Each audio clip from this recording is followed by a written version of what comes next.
ہے، خیر کو وجود میں لانے کے لیے ہے، لیکن اس کی مثالیں موجود ہیں۔ حضرت مصعب بن عمیر رضی اللہ تعالی عنہ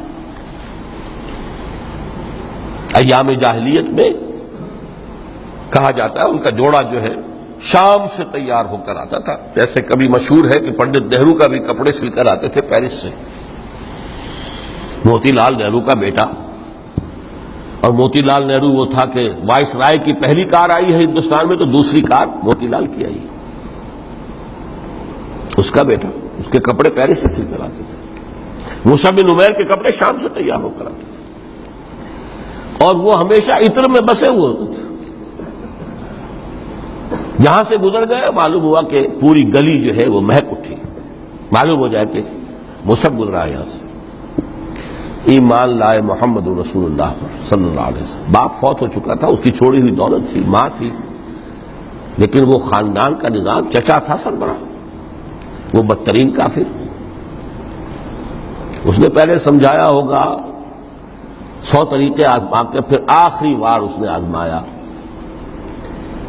کہ جس دولت کے اوپر تم عیش کر رہے یہ تمہارے مشرک باپ کی دولت ہے، نکل جاؤ گھر سے۔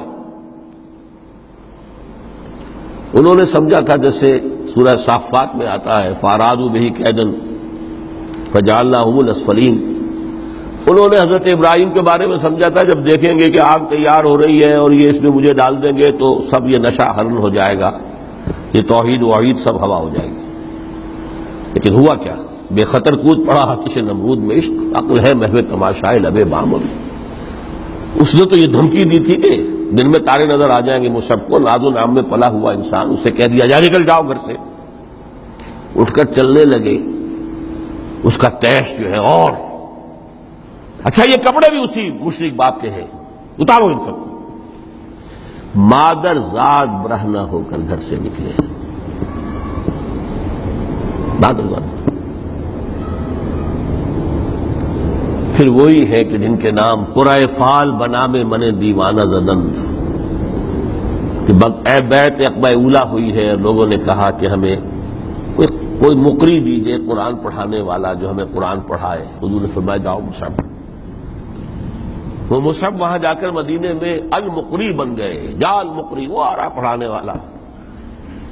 اور 1 سال کی محنت، دعوت اور تبلیغ اور قرآن کے پڑھانے کے نتیجے میں اگلے سال 75 افراد لا کر حضور کی جھولی میں ڈال دی۔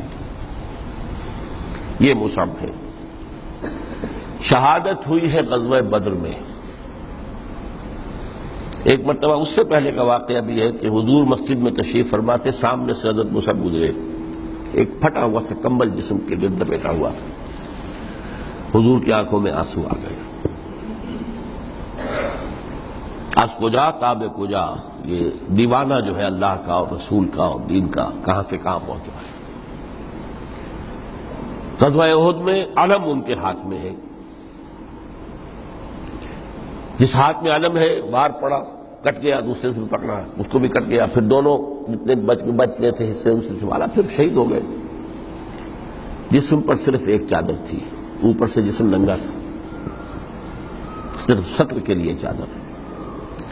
دفن کرنے لگے تو مسئلہ ہی پیش آ گیا کہ چونکہ شہید کے تو کفن جو ہے اس کا اپنا جو بھی لباس پہنا ہو شہادت کے ہو۔ حضور سے کہا گیا کہ حضور مصعب کی چادر تو اتنی چھوٹی ہے کہ سر ڈھانپتے ہیں تو پیر کھل جاتے ہیں، پیر ڈھانپتے ہیں تو سر کھل جاتے ہیں۔ فرمایا سر کو چادر سے ڈھانپ دو اور پیروں پر ازخر گھاس لا کر ڈال دو، یہ آخری لباس نصیب ہوا ہے۔ یہ ترک دنیا ہے۔ ترک دنیا بئی معنی مثبت عمل کے لیے، جہاد کے لیے، قتال کے لیے، اللہ کی راہ میں جد و جہد کے لیے، اپنے معاشی معاملے کو پیچھے رکھنا، کم کرنا، کم سے کم تر کرتے چلے جانا، اور زیادہ سے زیادہ وقت، زیادہ سے زیادہ مال، زیادہ سے زیادہ صلاحیت نکالتے چلے آنا دین کی جد و جہد کے لیے۔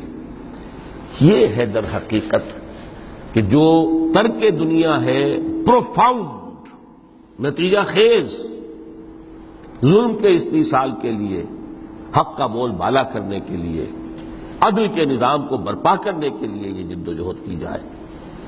یہ ہے مثبت نتیجہ کہ جس کی طرف قرآن ہمیں لانا چاہتا ہے۔ ورنہ آج اقبال نے جو کہا کہ اسی قرآن میں ہے اب ترک جہاں کی تعلیم، جس نے مومن کو بنایا مہو پرویں کا امیر۔ ہمارے ہاں بھی وہ خانقاہی نظام آیا، اگرچہ اس درجے نہیں آیا، یہ واقعہ ہے۔